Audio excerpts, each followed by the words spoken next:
Olá, eu sou Viviane Machado e está começando mais um Comercast. Aqui falamos sobre energia e sustentabilidade com conversas que podem transformar a sua empresa. No episódio de hoje nós vamos falar sobre armazenamento de energia. Vamos nessa? Neste episódio eu recebo aqui o Sérgio Jacobsen, CEO da Micropower. A Micropower é uma empresa parceira da Comerc e é líder e referência em armazenamento de energias por baterias, atuando também com geração solar e microrredes. Seja muito bem-vindo, Sérgio. Eu que agradeço, Viviane. É um prazer, um privilégio estar aqui e poder falar de baterias, principalmente nesse momento que se fala em todos os veículos sobre esse assunto. Então vamos começar do começo, né? O que é armazenamento de energia por baterias? O armazenamento de energia, ele nada mais é do que a gente estocar a energia, né? Principalmente quando a gente fala de energia intermitente. E eu faço uma analogia com a caixa d'água, né? Toda casa tem uma caixa d'água, né? Se você for ver prédio, etc., mas não necessariamente tem uma bateria, né? A gente usa da rede diretamente, mas não é, isso está mudando cada vez mais e mais procura para ter um armazenamento, seja numa indústria, num comércio, numa casa, ou até para quem não tem hoje uma rede elétrica. E quanto tempo dura uma bateria? Tempo mínimo e máximo que a gente consegue estocar essa energia? Essa é uma pergunta que vem sempre para mim, Viviane. Na verdade, a bateria ela tem o tempo máximo de carga e de descarga. Quão rápida ela é para carregar e descarregar. O tempo que ela armazena energia, ele pode ser uma semana, pode ser um dia. Ele não perde a energia se ficar carregada, né? É como o nosso celular, né? O que determina a velocidade é isso. Quanto mais rápida essa bateria é, mais cara ela fica. Principalmente por causa dos condutores e toda a eletrônica de potência. Mas esse custo tem caído cada vez mais. Cai por quê? Por causa da tecnologia que avança, de insumos para a produção dessas baterias que fica mais acessível? Como que faz essa mudança? É uma combinação de fatores. Um que é o insumo, né? Cada vez mais e mais tem o lítio, uma oferta de lítio. O lítio hoje é a principal química usada nas baterias de grande porte, nas automotivas, né? Mobilidade elétrica. Então, até pelo mercado de mobilidade ter avançado tanto, tem uma oferta muito maior desse mineral, do lítio. Então, isso fez com que o preço caísse. A escala também, né? As fábricas, cada vez fábricas com maiores e maiores escalas, elas têm conseguido uma competitividade maior. É um pouco do que aconteceu com o mercado do fotovoltaico, né? Essas quedas de preço com o ganho da escala, a oferta maior no mercado. Então, é um jogo que tá no meio aqui e a gente está presenciando, principalmente nesse ano aqui, uma queda significativa dos custos. Na introdução eu falei um pouquinho quem é a Micropower, mas ninguém melhor para explicar para a gente quem é a Micropower do que você.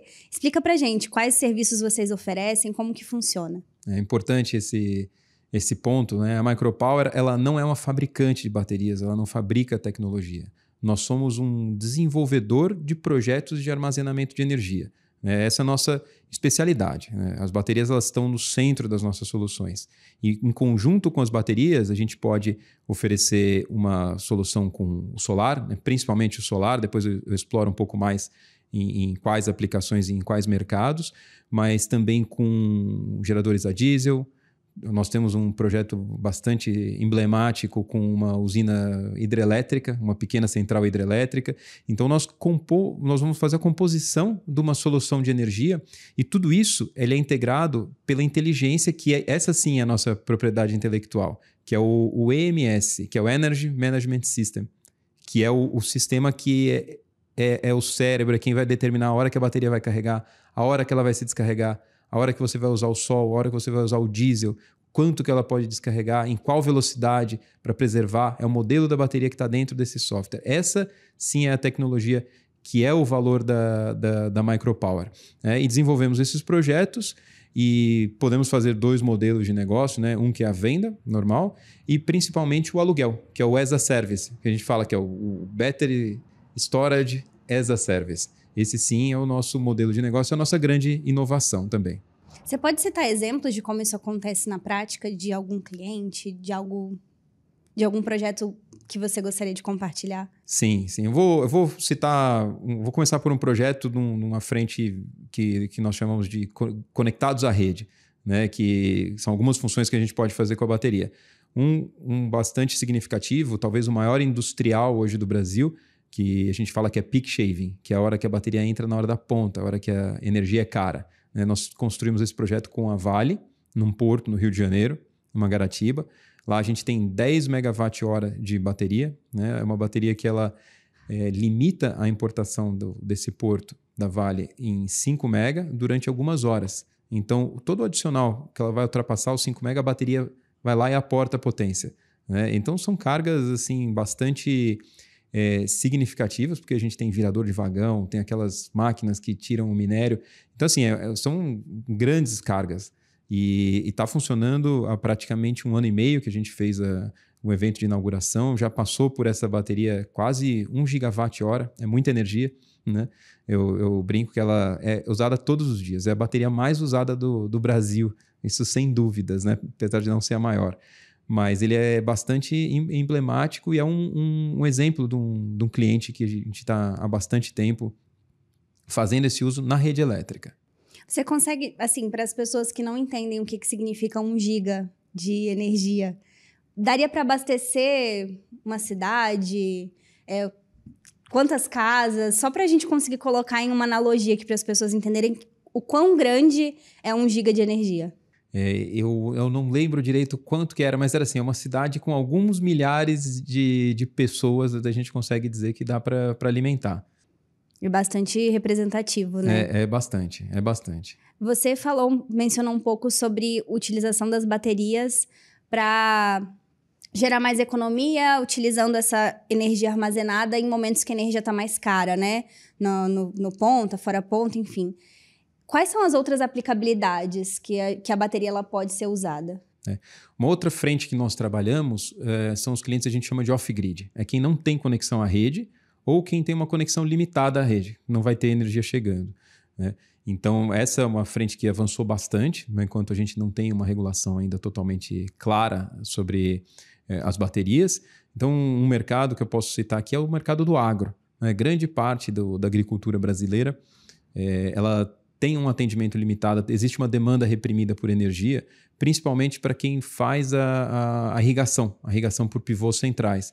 Então tem uma demanda muito grande de energia para bombear a água dos poços, né, que são poços que têm 300, 400 metros de profundidade, até os reservatórios, e dos reservatórios para aqueles pivôs centrais, né? A gente fala pivô central, mas tem que explicar às vezes o que é o pivô central, né? Aquele braço, né, que todo mundo deve ver, que faz que joga água na planta, né? Se você passar do lado de uma fazenda, você vai ver isso. Em São Paulo tem pouco. Quando a gente vai mais para o centro-oeste, para o oeste da Bahia, você vai ver bastante. Né? Isso você amplia a produtividade da fazenda. Você pode até triplicar uma produtividade. Você sai de uma safra, vai para 3 safras.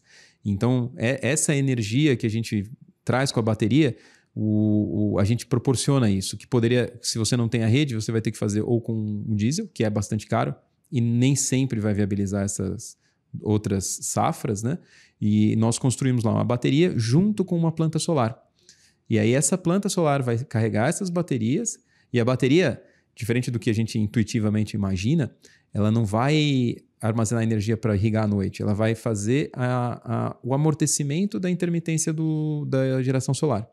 Então você vê que ela fica lá, a hora tem muito sol, ela armazena, a hora que tem pouco sol, ela vai descarregar. E dessa forma, o agricultor vai ter energia sempre constante, sempre estável para fazer a irrigação de uma forma uniforme. Então, isso que é um exemplo bastante para quem não tem acesso à rede elétrica. Ou para quem tem um acesso limitado. Então, eu tenho visto bastante agricultor que tem 1 mega, por exemplo, de rede. Ele precisa de 2, 3. Então, existe também essa possibilidade de se adicionar alguma coisa com a bateria e com o solar. E um complemento com o diesel. Esse projeto que nós construímos lá na Bahia, no oeste, lá existe uma pequena central hidrelétrica dentro da fazenda. Uma fazenda que não tem conexão à rede. Então, nós complementamos com a hidrelétrica.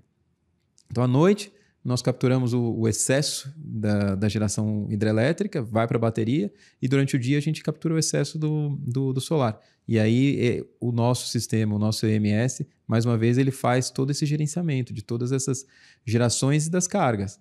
A gente consegue classificar quem é o de menor custo para o que vai com maior custo e assim por diante. Toda essa inteligência, ela é que está agregando bastante valor para quem não tem energia elétrica. Essa era a minha dúvida, porque quando você tem onde você carregava essa bateria, né? Porque numa fazenda você pode ter a geração solar, e aí você explicou muito bem, né? De que quando tem sol, armazena, e quando não tem, gasta. Mas não existe nenhuma possibilidade dessa bateria ser carregada em outro lugar e depois ser levada para o lugar que precisa. É sempre atrelada a outra fonte de geração de energia. Sempre, ela tem que ter uma fonte de geração. O transporte, existem baterias móveis, né? A gente ouve falar bastante, mas as maiores, elas têm uma logística bastante complicada. E quando você vai para essas regiões, assim, então nem sempre a condição da estrada é uma logística bem desafiadora, né? Dá para se dizer. Então é mais difícil. Mas você sempre vai ter uma fonte, né? E a beleza da inteligência do sistema, do EMS, é que você pode agregar. Se você não tem diesel, você vai ver uma biomassa, né? Você vai ver uma hidrelétrica ou uma eólica, o que você tiver disponível ali. Então você vai conseguir fazer essa combinação de fontes. Para ter uma noção de espaço, assim, qual é o tamanho de uma bateria, em média? Ela tem ficado cada vez mais, a gente fala de densidade energética, né? Cada vez você põe mais energia num espaço menor. Hoje um container desses marítimos aí que a gente vê no caminhão consegue caber até 5 megawatts. 5 megawatt-hora, né, que a gente fala, ou 1 mega por 5 horas, ou 5 mega por 1 hora. Então, tem se tornado cada vez mais e mais densa e compacto. Isso tem acelerado nos últimos tempos, ou é uma tecnologia que já é mais antiga? Não, tem acelerado. Tem acelerado, não numa velocidade como aconteceu há alguns anos, mas todo ano a gente vê que os fabricantes eles têm trazido soluções mais e mais compactas. Como que essas baterias elas podem impulsionar a transição energética para o uso de fontes renováveis? Você mencionou ali algumas, né, que não são, mas como que a gente consegue aliar a bateria com a energia renovável? Esse é o ponto, acho que você foi, Viviane, num ponto bastante importante. Ela torna a renovável despachável. A gente fala, essas fontes não são despacháveis, né? Essa é a grande discussão que existe hoje, né? Você tem a eólica, tem a solar, mas você depende um pouco do quanto que sopra de vento e quanto bate de sol, né? Então é isso que acontece. E a bateria ela vem num segundo momento, um segundo ciclo, para fazer exatamente essa função que nós fazemos na fazenda, que é tornar ela despachável, deixar ela constante, na rede elétrica, numa escala muito maior. E aí que se falam em leilões de capacidade, que é justamente a bateria absorver esse excesso de geração de energia para armazenar para quando existe um consumo muito maior, né? Ela torna... A grande discussão o Brasil tem bastante energia, né? Não é o quanto, é sobre o quando, né? Quando eu vou ter energia. E a bateria ela torna isso possível. Você vai conseguir armazenar durante o dia para despachar à noite, que é quando a gente mais precisa, e numa escala muito maior. É isso que a gente faz lá nas fazendas, né, no off-grid. A gente vai fazer isso na rede. E aí, esse é o fator da transição energética. A gente chega num momento em que a inserção de renováveis ela é limitada justamente pela intermitência. Você não tem controle, né? Você chegou ali, aquele ali é o consumo instantâneo e não vai dar para ter mais. A bateria, sim, ela vai conseguir você ampliar essa pista para seguir com essas energias renováveis. Você já mencionou alguns benefícios ali, mas eu queria que você listasse para a gente quais são os benefícios ambientais do armazenamento de energia. O ambiental é exatamente sobre esse que eu comecei a falar, né? Sobre você ampliar esse uso, né? Quanto mais você vai conseguir trazer de solar, quanto mais você vai conseguir trazer de eólica, e quando você combinar todas essas fontes. Então você vai poder fazer as híbridas, né? Que é a composição da eólica, que já tem uma área ali também, poder combinar com o solar e junto com ela uma bateria para você fazer um despacho assim, uniforme, né, que fique o dia inteiro e até utilizando melhor as nossas redes de distribuição, as redes de transmissão. Então a gente vai fazer uma transmissão sempre uniforme. A gente não vai usar aquela linha durante 6 horas do dia. A gente vai usar ela mais horas, né? Vai usar de dia para o solar, vai usar de noite. Você não vai precisar contratar para o pico do solar. Você vai fazer vai cortar em certo ponto e vai utilizar muito melhor até as nossas infraestruturas elétricas. Então, com isso, você o benefício óbvio de usar renovável, mas também de utilizar melhor os recursos, né? Isso acaba também te trazendo o outro lado da resposta à demanda, de ser mais eficiente nos usos dos equipamentos, né? Será que a gente tem que mudar um pouco nossa forma de consumo, que é não usar mais só a energia quando a gente quer, mas usar também quando ela está disponível, e quando estiver disponível mais barata. O sinal de preço é outro ponto que vai vir em algum momento. Agora a energia, estamos gravando aqui 2 horas da tarde, tem um excesso de energia. Vai ficar mais barata a energia. A gente olha em regiões da Europa, um preço negativo. Então agora você recebe para consumir energia em determinados horários do dia. Então isso vai ser um sinal de preço, vai tornar o uso mais eficiente.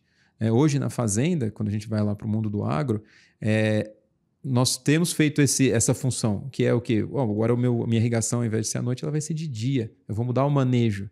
Nada mais é do que a resposta à demanda. Eu tenho energia disponível, eu vou usar quando ela está disponível e está barata. Então é essa transição que nós vamos fazer também na rede elétrica. Quando a gente começou o episódio, você falou sobre ser um tema que estão falando muito agora, principalmente porque tem há alguns dias, São Paulo ficou vários dias sem energia, né? Pessoas estão sofrendo com isso. Como que o armazenamento de energia poderia ajudar nesses casos? E aí eu acrescento mais uma coisa. Como que a gente consegue tornar esse armazenamento de energia mais acessível para as pessoas, né? Porque quando eu escuto você explicar, parece que é algo menos tangível, né? Algo que não é tão de fácil acesso, né? Como é que isso pode acontecer? Um ponto importantíssimo. A discussão aqui é bastante importante e tenho visto a demanda cada vez maior, né? Esses sistemas menores, a gente, na verdade, começou a empresa até fazendo a hora da ponta, né? Que eram sistemas comerciais, industriais, menos os residenciais, mas para atender a ponta e fazer o backup, né? Que a gente chama de backup, que é a reserva, né? Agora, com esses problemas aí recentes, aí tem eventos climáticos extremos, tudo isso que está acontecendo, a bateria pode sim fazer essa função, obviamente que numa escala menor, né? Os custos desceram bastante, já é muito mais atrativo ter uma bateria, mas ela não substitui, em termos de custo, se você for usar muito pouco, comparar custo por custo com o gerador diesel ele fica mais barato, né? Se você for usar eventualmente, mas a bateria ela tem a grande vantagem de que você pode ter diversos usos, né? Hoje existe uma discussão grande do fluxo reverso, né? Do solar. Então, ao invés de você instalar o solar para exportar o tempo inteiro, parte desse recurso solar você pode armazenar na sua bateria, despachar em determinado momento do dia e ter um backup ali vamos dizer, de graça, né? Então, você pode ter diversos usos para ela e eu vejo que a bateria vai se viabilizar justamente quando a gente conseguir ter mais aplicações para ela. Mas assim, a demanda de residencial tem crescido e eu tenho visto cada vez mais pessoas já instalando baterias menores e já se encontra em distribuidor de solar já baterias com soluções pequenas para o residencial. Tá? É uma alternativa, sim, tem ficado cada vez mais popular e a tendência é crescer. Interessante. Você tem algum case que você pode compartilhar com a gente? E aí, enfim, das empresas que vocês atendem, de alguma coisa bem legal que vocês fizeram com armazenamento? Na linha do backup ainda, né, da reserva, você citar um case que é aqui de casa, né? Aqui nesse prédio aqui da Comerc tem uma bateria aqui que serve como backup. Ela reserva, ela segura esse prédio inteiro aqui no caso de falta de energia. Então tá aqui, tá ali atrás até e tá aqui dentro de casa funcionando há praticamente uns 3, 4 anos aqui, que faz exatamente essa função. Aqui em São Paulo a gente tem uma outra, ali no McDonald's da Henrique Schaumann. Então tem alguns casos de backup bastante assim, iniciais e que a tendência agora é crescer. Para quem não conhece aqui esse prédio que a gente está, é um prédio de 3 andares, que muitas pessoas trabalham nele, então tem uma iluminação constante. Duraria quanto tempo? Vamos supor, acabou a energia aqui, a bateria foi acionada, por quanto tempo a gente conseguiria fornecer energia para esse prédio? Depende um pouco de se a gente vai deixar o ar-condicionado inteiro ligado, tudo, mas umas 3, 4 horas tranquilamente fica, né? Acho que a carga mais sensível aqui são os servidores, né? A parte de TI fica aqui, né? Então acho que isso também é o mais sensível, talvez, né? Para segurar durante bastante tempo. Que a bateria ela tem uma determinada quantidade de energia. Então se você deixar tudo iluminado, tudo aceso, vai durar talvez 2, 3 horas. Mas se você, vamos desligar um pouco do ar-condicionado, reduzir a iluminação, e aí você pode segurar ela durante mais horas aqui. Utilizam bateria, eu sei que utilizam geradores também de energia nesses locais que são mais sensíveis. Mas você mencionou do servidor, por exemplo, que não pode ser desligado. Mas em hospitais, enfim, lugares que precisam de energia o tempo todo, já tem o uso de baterias no lugar de gerador? Tem sim. Principalmente em instalações em que você precisa de a gente chama de um chaveamento rápido, né? Porque o gerador ele demora alguns minutos para você, ou talvez segundos para ligar, né? Porque você tem que dar uma partida no motor, você não vai deixar ele ligado o tempo inteiro. A bateria não, ela é imediata. Nós temos uma bateria num shopping, né, na cidade de Feira de Santana, na Bahia, e lá essa bateria ela faz essa função. Além de todas as outras que eu falei, né, que da hora da ponta, mesmo o controle de demanda, lá nesse shopping ela faz a função de backup. Então, quando acaba a energia, quem está dentro do shopping não percebe. É imediato, né? Iluminação, os motores, ar-condicionado, nada se percebe. Então, a operação dele continua, né? Ele não perde cliente, não tem que fechar shopping, mesmo em blackouts de longo prazo, e é imperceptível. É imperceptível. Quais são os principais desafios na hora de implementar um sistema de armazenamento de energia por baterias? Eu vou dizer que o maior desafio é o sistema de gerenciamento, esse EMS. Né? Por isso que nós decidimos investir nele há alguns anos, em fazer o software aqui no Brasil, com os nossos engenheiros, né?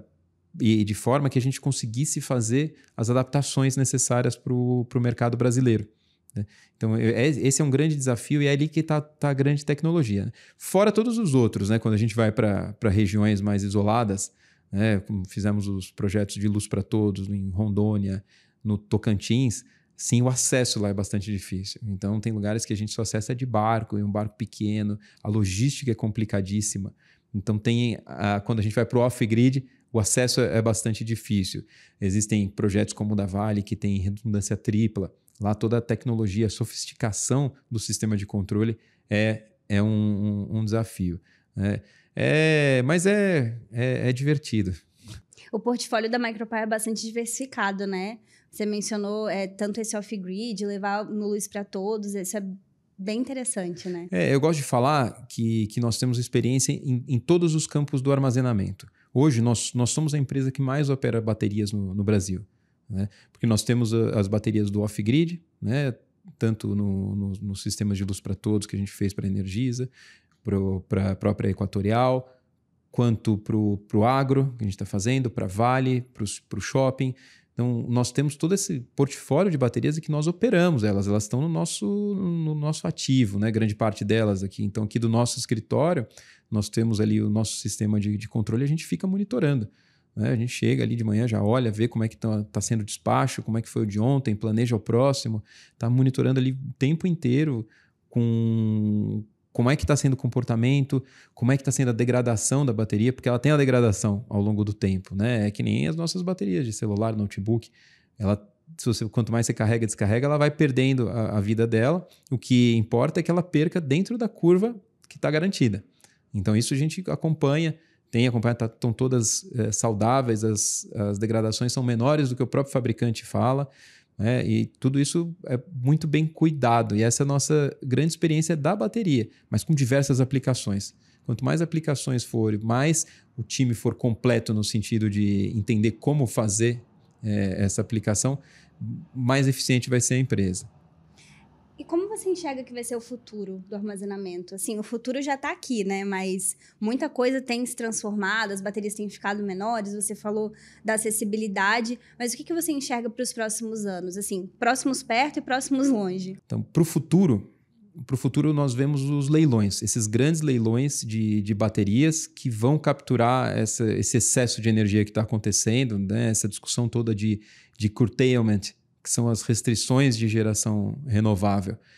Então, está planejado esse primeiro grande leilão de reserva de capacidade e essa é a grande expectativa. Eles vão acontecer de forma mais contínua. Esse crescimento das baterias conectadas à rede, ele é um crescimento que a gente vê em outras regiões do mundo, vindo sempre na esteira da renovável. A solar ela cresce numa curva exponencial e a bateria ela vem com uns 2, 3 anos de atraso, mas ela vem crescendo junto, que é justamente quem vem trazendo essa firmeza, essa despachabilidade para essas fontes.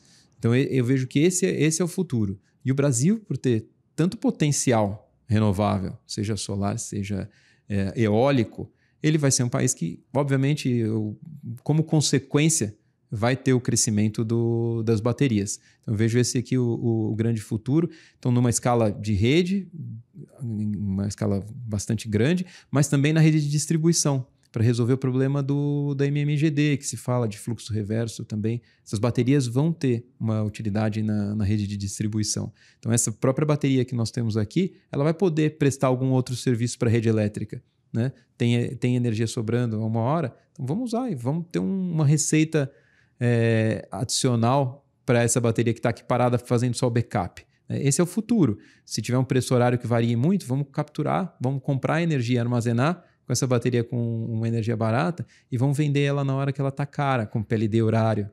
Então, vão acontecer uma série de novos negócios com o armazenamento. E se uma empresa, enfim, quiser contratar e criar um sistema de armazenamento de energia, como é que faz? Como é que entra em contato com a Micropower? Não, tem que entrar em contato ou através da própria estrutura de vendas da Comerc, né? A gente tem integração total, ou através da própria Micropower, através dos nossos canais, rede social, site, está sempre disponível. A gente monta um pré-projeto, vê a viabilidade. Existem fatores, algumas variáveis que a gente tem que olhar. Qual é a concessionária que esse cliente está conectado, qual o tipo de tarifa, qual o problema dele e fazer essa aplicação adequada a cada um desses clientes e oferecer até como as a service, que o as a service que é o grande diferencial, não vai demandar um grande investimento inicial. O cliente fica com a economia, basicamente. Sérgio, muito obrigada por essa aula sobre baterias. Acho que é um assunto que a gente consegue estender até para outros episódios do Comercast. Em nome da Comerc, eu queria agradecer a sua participação aqui no Comercast. Eu que agradeço. E se você está nos assistindo ou ouvindo e quer receber mais conteúdos como esse, não deixe de seguir a Comerc Energia nas redes sociais. Estamos no Instagram, no LinkedIn e no YouTube.